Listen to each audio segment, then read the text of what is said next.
러시아가 또 한 번 최고 장군을 버렸습니다.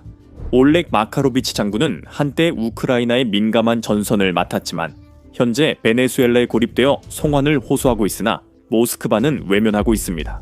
왜 그가 버려졌는지가 가장 큰 의문입니다. 공식적으로 크렘린은 이것을 승진, 재배치라고 포장하고 있습니다. 하지만 진실은 그보다 훨씬 어둡습니다. 마카토비치는 이제 러시아 정부의 부담이 되어 구출보다는 차라리 지우고 싶은 존재가 됐습니다. 우크라이나에서의 그의 행동이 크렘린에 큰 부담을 주고 있습니다. 별 3개의 장군이 왜 유배당했는지 이해하려면 우선 그의 정체와 그를 만든 무자비한 체제를 알아야 합니다. 마카로비치는 무모하거나 이상한 이단아가 아니었고 러시아 고위 장군으로서 매우 평범한 사람이었습니다.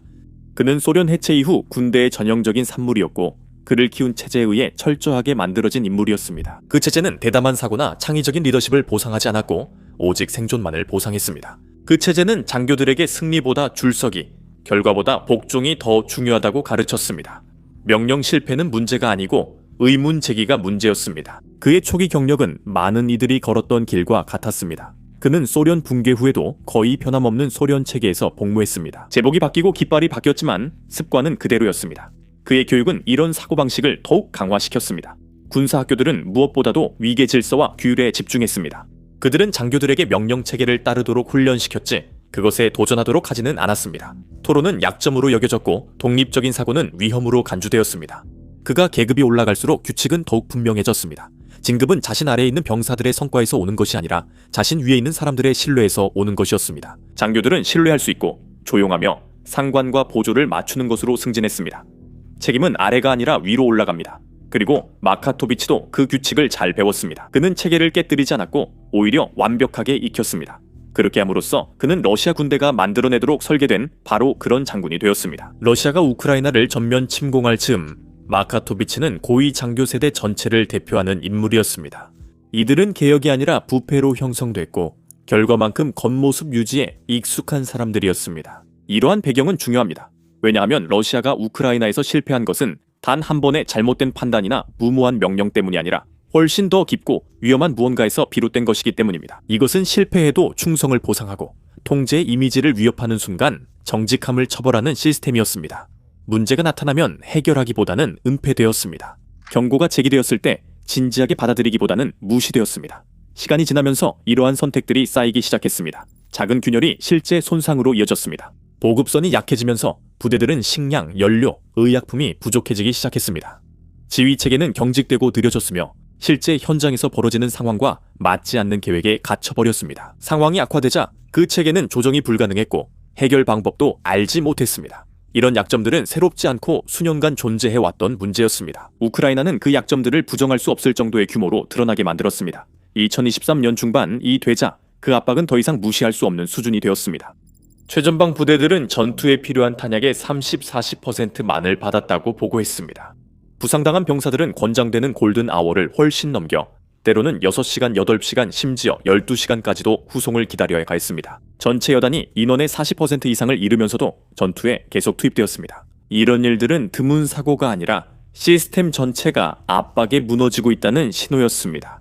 마카토비치는 그 시스템 안에서 움직이고 있었습니다. 그는 규칙을 만들지 않았고 한계를 벗어날 수 없었습니다. 러시아군이 남쪽으로 진격해 헤르손 주변을 점령하자 감당할 준비가 안 된 책임들까지 떠맡게 됐습니다. 하룻밤 사이에 그들은 제대로 이해하거나 관리할 계획도 없던 기반 시설을 책임지게 됐습니다. 그중 한 구조물이 특히 중요했습니다. 노바카우카댐은 남부 우크라이나의 광대한 지역에 걸쳐 수자원, 전기, 농업을 통제했던 거대한 소련 시대의 프로젝트였습니다. 이것은 단순한 콘크리트와 강철이 아니라 이 지역 생존의 중추였습니다. 도시들이 그것에 의존했고 농장들도 그것에 의존했으며 전체 공동체가 그 댐이 제공하는 안정성을 바탕으로 형성되었습니다. 2023년 6월 그 댐이 파괴되었습니다. 재앙의 규모는 엄청났고 그것은 거의 즉시 분명해졌습니다. 약 18 입방킬로미터에 달하는 물이 엄청난 힘으로 하류로 쏟아져 내렸습니다. 40개 이상의 마을과 도시가 침수되어 8만 명 이상이 즉각적 위험에 놓였습니다.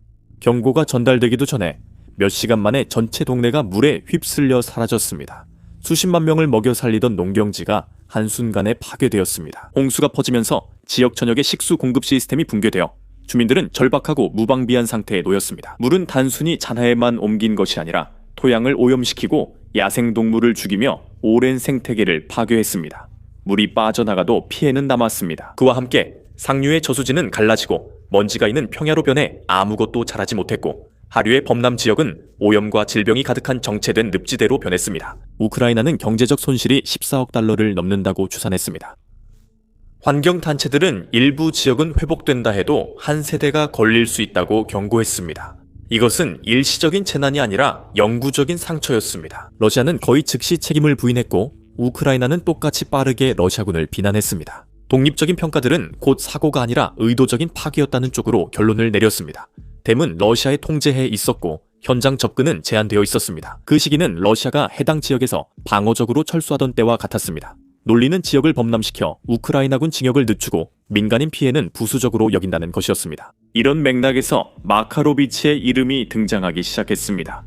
공개 발표나 유출된 문서를 통해서가 아니라 고위 지휘부의 책임이 있다는 정보 보고와 조사 평가를 통해서였습니다. 그가 직접 명령했는지 지휘 체계로 집행했는지는 이후 일에 비해 중요하지 않았습니다. 우크라이나 수사관들은 이후 그를 전쟁법 위반 혐의로 부재중 기소했습니다. 그들은 도청된 통신 내용과 전장 증거를 근거로 최종 결정이 그의 손에 있었다고 지적했습니다.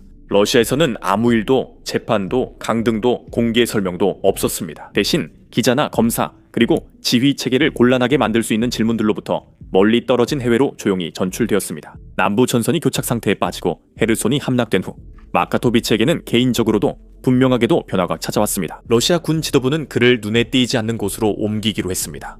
그는 책임을 질 위치에 있었지만 해임이 체계에 큰 영향을 줄 인물은 아니었습니다. 그들은 그가 언론의 손이 닿지 않는 곳에 둘 완벽한 인물이라고 생각했습니다.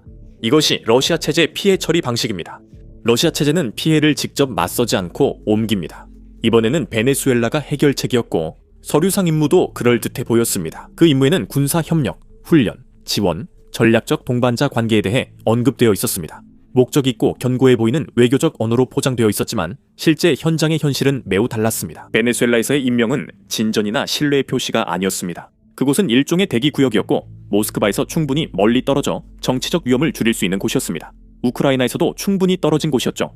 그곳에서 무슨 일이 있었는지에 대한 불편한 질문들을 잠재우기 위한 장소였습니다. 마카토비치는 당국자들이 적도 태스크포스라고 부르는 조직의 책임자가 되었습니다. 2025년 말쯤 그 부대는 겨우 120명 정도였고 그들은 카라카스와 마라카이보, 라게라와 같은 주요 지역에 흩어져 있었습니다. 그들은 훈련과 드론 작전, 신호 작업, 그리고 기본적인 보병 전술을 수행했습니다. 하지만 그 임무는 소규모로 설계되어 베네수엘라 군대 강화에는 크게 기여하지 못했습니다. 그것은 판도를 바꾸기보다는 단순한 제스처였고 상징적 지원만 했을 뿐 실제 문제 해결에는 거의 도움이 되지 않았습니다. 수년간 전국적으로 방치되어 이미 지쳐있던 군대에서 러시아군의 주둔 인원은 결코 300명을 넘지 않았습니다. 그들의 장비는 노후했고 명령은 모호했으며 그들의 영향력은 있다 해도 실질적이라기보다는 상징적이었습니다. 마카토비치는 더 이상 사건을 주도하지 않고 유지하는 데 그쳤습니다. 의미나 영향력 없는 임무에 파묻혀 상징성만 남았습니다. 보시다시피 베네수엘라는 훈련 부족이 아니라 불안정성에 시달리고 있습니다. 그들의 군대는 부패와 정치적 통제, 그리고 경제적 붕괴로 인해 텅 비어버렸습니다. 2015년 이후로 베네수엘라 장교의 30% 이상이 군을 떠났습니다. 월급은 한 달에 미화 20-40달러 수준으로 떨어졌습니다. 사기가 무너지면서 타령이 흔해졌습니다. 러시아 트레이너들도 그것을 해결할 수 없었고 애초에 그들에게 그런 기대도 없었습니다. 그들의 임무는 해결이 아니라 지지 표명이었습니다. 러시아는 오랫동안 라틴 아메리카를 전략이 아닌 무대로 봤습니다. 카라카스와의 무기 거래, 군사 퍼레이드, 가끔 폭격기 비행 등은 파트너들 안보 제공이 아니라 워싱턴에 메시지를 보내기 위한 행동이었습니다. 베네수엘라와의 관계는 유고 차베스부터 니콜라스 마두로까지 이어졌지만 항상 얕았고 대출, 무기, 고문단 등 외에는 거의 없었습니다. 베네수엘라의 경제 붕괴가 심화되고 탄압이 강화되었지만 러시아의 개입은 제한된 수준에 머물렀습니다. 말로는 강경했지만 실제 행동은 미미했습니다. 압력이 높아지자 모스크바는 주저했고 개입 비용이 늘자 관심이 다른 곳으로 옮겨 모든 것이 바뀌었습니다. 마카토비치도 예외는 아니었습니다. 한때 그를 바쁘게 만들던 일이 이제는 그를 내버려두는 수단이 되었습니다. 보호 없는 거리는 마카토비치 같은 사람에게는 위험한 곳입니다. 마카토비치는 더 이상 사건을 주도하지 못하고 그저 갇혀 있었습니다. 베네수엘라의 상황이 악화되면서 그를 둘러싼 위험도 커졌고 정권은 점점 더 고립되었으며 내부 갈등은 심해지고 외부 압력도 증가했습니다. 그 모든 와중에도 모스크바는 침묵을 지켰습니다. 이 순간이 바로 충성의 약속이 깨진 때였습니다. 보도에 따르면 마카토비치는 요란한 환송이나 공개 시위 없이 조용히 베네수엘라를 떠나려 한다고 합니다. 한때 그의 승진과 명령을 전달하던 바로 그 경로를 이용하고 있습니다. 이 경로들은 그가 수년간 신뢰해온 길이었습니다. 하지만 이번에는 아무 데도 닿지 않습니다. 그의 요청에는 아무런 응답도 없습니다. 그를 본국으로 데려올 계획은 없으며 베네수엘라의 최근 정치 변화가 상황을 바꿀 수 있음에도 긴박함이 느껴지지 않습니다. 2026년 1월 3일 미군이 야간 기습작전으로 니콜라스 마두로의 카라카스 거주지를 급습했습니다. 몇 시간 만에 니콜라스 마두로와 그의 아내는 마약 밀매 혐의로 뉴욕시로 이송되었습니다. 도시는 거의 즉시 폭동이 일어났습니다. 시위대가 거리를 메웠고 반대파 지지자들은 충성파 민병대와 충돌해 최소 12명 이상이 사망했습니다. 처음 이틀 동안 전력망이 무너져 동네들이 암흑에 빠졌고 공포가 번지면서 식량을 구하려는 줄이 몇 블록씩 이어졌습니다. 이틀째 델시 로드리게스는 불안한 군 최고 지휘부 지원으로 급히 임시 지도자에 취임 선서했습니다. 각 부처는 분열되고 관리들은 도망쳤으며 외국인 고문들도 탈출구를 찾아 허둥댔습니다. 로드리게스는 양측에 잘 보이려 했습니다. 그는 제재와 마약 문제에서 워싱턴과 협력하겠다고 하면서도 마두로를 정당한 대통령으로 주장했습니다. 그로 인해 야당 지도자인 마리아 코리노 마차도는 로드리게스를 학대의 핵심 설계자라고 비난하며 강하게 질책했습니다. 이 혼란 중에도 러시아 파견단엔 대피 명령이 전달되지 않았습니다. 마카로비치의 철수 요청은 조용히 무시되었고 그는 동맹이 갑자기 바뀌고 빠르게 혼란에 빠지는 나라에 고립된 채 남겨졌습니다. 크렘린궁에겐 이 계산이 냉혹하게 단순합니다. 마카도비치는 이제 쓸모없습니다. 그는 우크라이나와 카우브카 댐 파괴를 떠올리게 합니다. 이 결정은 수십억 달러 피해와 수만 명 이재민을 발생시켰고 러시아 명성에도 큰 타격을 입혔습니다. 그를 변호하는 건 모스크바가 꺼내기 싫은 질문을 다시 제기하는 일입니다. 그는 변호 비용이 크고 언급하기엔 너무 위험한 인물입니다. 그를 버리면 여러 문제가 한 번에 해결됩니다. 이런 일은 흔하며 실패한 러시아 장교들이 항상 재판이나 감옥에 가는 것은 아닙니다. 많은 이들은 그저 시야에서 사라지고 일부는 의미 없는 자리로 재배치되며 또 다른 이들은 실질적인 권력이나 영향력이 없는 자문 역할로 밀려납니다. 어떤 이는 불분명한 상황에서 완전히 사라집니다. 방법은 바뀌지만 결과는 변하지 않습니다.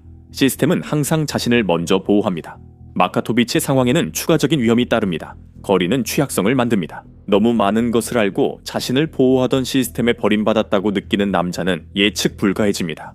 목격자는 더욱 위험한 기억입니다. 그는 헤르손 주변 작전과 그 작전을 형성한 결정들과 연결되어 있습니다. 침묵을 중시하는 시스템에서는 조용한 고립조차도 위협으로 바뀔 수 있습니다. 베네수엘라 동맹이 깨지고 보호막이 약해지자 거리는 화약고가 됩니다. 마카토비치는 비밀의 보고 위에 앉아 있습니다. 댐 붕괴, 우크라이나 진지의 함락, 무너져가는 정권에서의 러시아 전술 붕괴. 타령은 더 이상 소문이 아니라 이제는 현실적인 선택지입니다. 역사에는 소외된 인물들의 변절 사례가 많습니다. 생존이 충성보다 중요해질 때 냉전 망명자나 외국에 의지하는 장군들처럼 고립이 행동을 일으킵니다. 우크라이나 정보기관은 그를 계속 주시하며 국제사회가 모스크바를 주시하고 있음을 상기시켰습니다. 그가 쫓겨나거나 떠나면 그는 해답과 정보를 원하는 이들에게 넘어갈 수 있습니다. 모스크바의 침묵은 오히려 위험을 키우고 있습니다. 잊혀진 장군이 정보 유출 가능 인물이 됐습니다. 카라카스에 고립된 한 남자가 신중하게 지켜온 이야기들을 무너뜨리고 버림받음을 기반으로 세워진 체제의 취약성을 드러낼 수 있는 세부 정보를 쥐고 있습니다. 그의 고립은 이제 개인 문제가 아닌 조건부 보호의 위험을 경고합니다. 이 이야기는 한 장군이 아닌 하나의 패턴에 관한 것입니다. 러시아는 수세대 동안 조용히 문제 인물을 시야에서 제거하는 방식의 추방을 완성해 왔습니다. 공개 처벌이나 소요 없이 조용히 처리합니다. 러시아는 보여주기식 대신 침묵을 선호합니다. 결과를 설명하기보다는 감추는 서서히 사라지는 방식을 택합니다. 마카로비치에게는 바로 이런 일이 일어났습니다. 그는 혼자가 아니지만 고립되어 있고 세상은 계속 움직이지만 그는 변두리에 있습니다. 그러나 러시아 역사를 크게 보면 그는 좋은 동료들과 함께합니다. 이런 관행은 수십 년 전부터 시작됐습니다.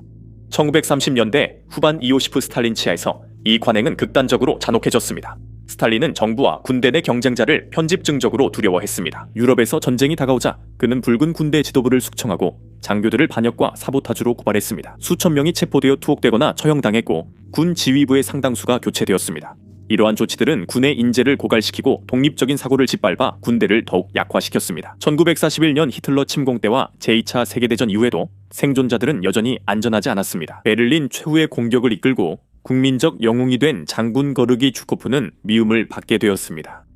스탈린은 그의 명성을 질투하여 그를 오데사 근처의 외딴 지역으로 보냈습니다. 1946년 모스크바에서 멀리 떨어진 곳에서 끊임없는 감시를 받으며 주코프는 내부 유배자가 되었습니다. 이는 한때 신뢰받던 지도자를 소란이나 설명 없이 무력화시키는 방법이었습니다. 그는 스탈린 사후 푸틴 아래 복귀했습니다.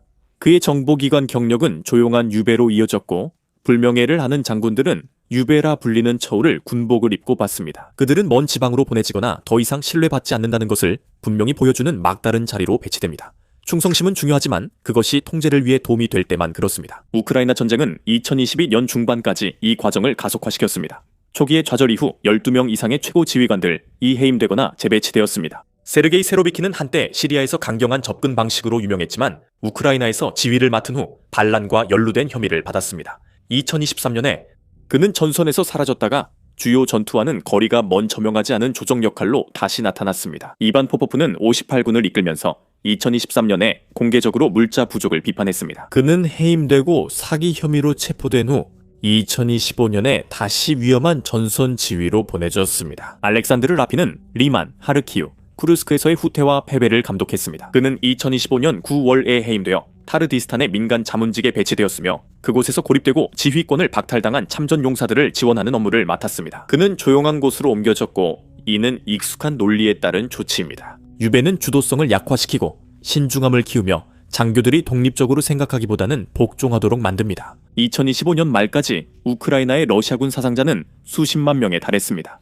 메시지는 유용성이 최우선이라는 것이었습니다. 장교들은 실수가 재판이 아니라 무의미함으로 끝날 수 있음을 배우고 동맹국들은 비용이 늘면 약속도 약해짐을 알게 됩니다. 보시다시피 마카토비치도 밀려난 장군 계보 중 하나입니다. 그들을 유지하는 비용이 계속 오릅니다. 방법은 변해도 항상 통제가 우선입니다. 나머지는 그 다음입니다. 쓸모없는 유배는 조용하고 보이지 않으며 깔끔하지만 그 무게는 외딴 곳에 배치된 그 사람을 훨씬 넘어섭니다. 모스크백에도 군대에게도 그 체제 자체에게도 이것은 경고입니다. 당신의 가치가 닿는 순간 당신은 버려집니다. 이제 모든 것이 끝났으니 마카토비치에게 다음에 무슨 일이 일어날까요? 솔직히 답은 간단하지 않습니다. 그 이유는 역사와 현재에 지정하기 여러 가지 길을 시사하기 때문입니다. 각각은 마카토비치, 러시아, 그리고 더 넓은 지역 모두에게 위험을 안고 있습니다. 그의 상황은 모스크바의 우선순위, 미국 압력, 위험한 지식 소유라는 점에 의해 결정됩니다. 크렘린은 그를 통제하려 할 것입니다. 가장 가능성 있는 시나리오는 러시아가 결국 그를 본국으로 데려오는 것입니다. 그들은 이를 평범한 순환 근무나 일반적인 재배치로 포장해 체면을 구기는 일을 피할 수 있습니다. 이런 방식은 크렘린에게 익숙한 일입니다. 프리고진 반란에 연루돼 밀려났던 세르게이 세로비키는 조용히 아프리카로 갔으나 여전히 체제 내에 남아 있었습니다. 마카로비치에게는 외교가 기회를 줄 수 있습니다. 라브로프는 델시 로드리게스에게 전화해 연대를 확인하고 관계 유지를 촉구했습니다. 러시아가 수십억 달러의 지분을 보유한 베네수엘라의 오리노코 벨트는 로드리게스가 제재 완화 협상에서 제한적인 러시아 영향력을 허용한다면 지렛대 역할을 할 수 있습니다. 마카도비치는 쿠바나 니카라과를 거쳐 군용기로 조용히 본국에 돌아갈 수 있습니다. 하지만 미국의 압력이 강해지고 러시아 고문단 추방 요구가 거세진다면 모스크바는 시간을 끌 수도 있습니다. 그를 협상 카드로 남기면 가장 가능성 높은 결과는 조용히 모스크바로 돌아가 국방 아카데미 강의나 내부 조사를 받는 것입니다. 크렘린의 통제를 무리 없이 유지하는 것이지만 더 나쁜 경우 망명으로 고립되고 출국도 제한될 수 있습니다. 마카토비치는 헤르손 지휘 실패, 카오브카 댐 붕괴, 베네수엘라군을 지원하는 러시아 전술의 내부까지 하는 폭발적 정보를 주고 있습니다. 역사는 충성심보다 생존이 더 중요해졌을 때 전향한 장교들로 가득합니다. 냉전 시기의 망명자들부터 1978년의 빅토르 소보로프, 빅토르 소보롭까지 그 예가 있습니다. 앞서 언급했듯이 만약 미국의 압박으로 로드리게스가 러시아와의 관계를 끊게 된다면 마카로비치는 비공식 경로를 통해 접근해 보호를 대가로 정보를 제공할 수 있습니다. 야권 인사와 미국 외교관도 도울 수 있습니다. 버림받았다고 느낀 그는 암호화된 앱이나 중개인을 통해 정보를 유출할 수도 있습니다. 워싱턴에게는 이것이 정보의 금광입니다. 마카로비치에게는 보호를 받으며 새로운 삶을 살 수 있다는 의미일 수 있지만 그 대가로 가족과의 관계를 잃고 크렘린의 보복에 대한 끊임없는 두려움을 안고 살아야 할 것입니다. 새 베네수엘라 정권에 의해 추방이나 체포될 가능성도 있습니다. 워싱턴은 로드리게스에게 원조와 제재 완화를 대가로 러시아, 이란, 쿠바와의 관계를 끊으라고 압박해왔습니다. 그로 인해 적도 태스크포스가 하룻밤 사이에 해체될 수도 있습니다. 마카로비치가 우크라이나로 송환돼 재판받을 수 있습니다. 이는 마두로의 마약 혐의 송환과 유사한 상황입니다. 카라카스, 마라카이보, 라겔에 흩어져 있는 그의 소규모 부대는 저항할 힘이 없습니다. 그 결과는 러시아에게 공개적인 굴욕이 될 것입니다. 마카로비치가 신문, 재판 또는 조용한 교환에 직면하는 동안 모스크바의 라틴 아메리카 내 입지는 약화될 것이며 니카라과와 같은 동맹국들에게 러시아의 보호는 조건부이지 보장된 것이 아니라는 강력한 메시지를 보내게 됩니다. 모든 길은 빠른 외교, 미국 영향력, 로드리게스 생존, 푸틴 계산에 달려 있습니다. 전쟁이 이어지는 동안 마카토비치는 단순히 고립된 게 아닙니다. 그는 러시아의 세계적 영향력을 가늠하는 리트머스 시험지입니다. 장군들은 이 체제에서 도구에 불과합니다. 필요에 따라 보관되거나 교환되거나 버려집니다. 카라카스 상황이 정리되면서 그 여파는 한 사람의 운명을 넘어서고 모스크바는 이를 냉혹하게 합리적으로 봅니다. 충성심은 쓸모가 있을 때만 보상받습니다. 비용이 들기 시작하면 곧바로 소모품으로 간주됩니다. 이는 동맹국, 장교, 민간인 모두에게 해당됩니다. 댐폭발로 시작해 고립된 장군으로 끝난 이 이야기는 개인적인 비극에 관한 것이 아닙니다. 책임이 위협으로 여겨질 때 권력이 어떻게 작동하는지에 관한 이야기입니다. 러시아는 마카로비치 장군을 구하지 않기로 선택했으며 이 결정은 베네수엘라를 넘어 큰 파장을 일으킵니다. 이는 동맹국엔 보호가 조건부임을, 장교들의 복무가 안전을 보장하지 않음을 알립니다. 그리고 전 세계, 힘과 충성이라는 언어 뒤에는 언제든 버려질 수 있는 시스템이 존재한다는 것을 드러냅니다. 마카토비치가 예외가 아닙니다. 그는 하나의 사례일 뿐입니다. 이 사례는 침수된 우크라이나 마을들, 붕괴 중인 라틴 아메리카 국가, 그리고 문제를 눈에 띄지 않게 밀어내며 해결하는 군사 문화를 연결합니다. 그리고 이것이 논리의 마지막 조임입니다. 러시아는 동맹국을 지키지 않고 장군들을 지키지 않으며 오직 편의에 따라 움직입니다. 비용이 증가하면 러시아는 물러서고 피해만 남긴 채 그것을 전략이라고 부릅니다. 그것이 러시아식입니다. 드론 공격 장면을 많이 보여주는 영상의 문제 중 하나는 영상에 인간이나 러시아 군인이 다치지 않아도 문제가 있다는 점입니다. 유튜브는 보통 저희 영상을 수익 창출에서 제외하거나 제한을 겁니다. 실제로 지난주에는 전쟁 관련 영상 4개가 수익 창출이 중단됐습니다. 유튜브에 따르면 드론 공격 장면이나 심지어 전선에서 촬영된 영상조차 광고주에게 적합하지 않기 때문에 영상이 제한된다고 합니다. 하지만 이것이 현대 전쟁의 현실이고 우크라이나인들이 싸우고 살아남으려 애쓰는 전쟁입니다. 우리는 이것을 모두 다루는 것이 중요하다고 믿기 때문에 자체 플랫폼인 비즈니스 베이직스를 출시했습니다. 우리는 처음부터 직접 만들었기 때문에 아무런 제한이 없습니다. 우리는 드론 공격 영상을 흐릴 필요도 없고 최전선 영상을 흐릴 필요도 없으며 러시아 공군기지가 파괴되는 장면도 흐릴 필요가 없습니다. 게다가 저희 사이트에는 광고도 전혀 게재하지 않습니다. 그렇게 하면 광고주의 불만에 스스로 검열할 필요가 없습니다. 저희는 광고가 아닌 여러분의 후원으로 사이트를 운영합니다. 이런 등 보도에 관심이 있으시고 검열되지 않은 영상과 유튜브에는 올릴 수 없는 보너스 콘텐츠를 보고 싶으시다면 basicsinsider.com에 꼭 가입해주세요. 설명란 링크 클릭이나 QR코드 스캔으로 가능합니다. 가입하시면 저희가 이미 업로드한 모든 콘텐츠와 앞으로 업로드할 모든 영상을 시청하실 수 있습니다. 여러분의 가입이 채널 운영과 취재에 큰 도움이 됩니다. 감사합니다. 저는 샘이고 다음 영상에서 뵙겠습니다.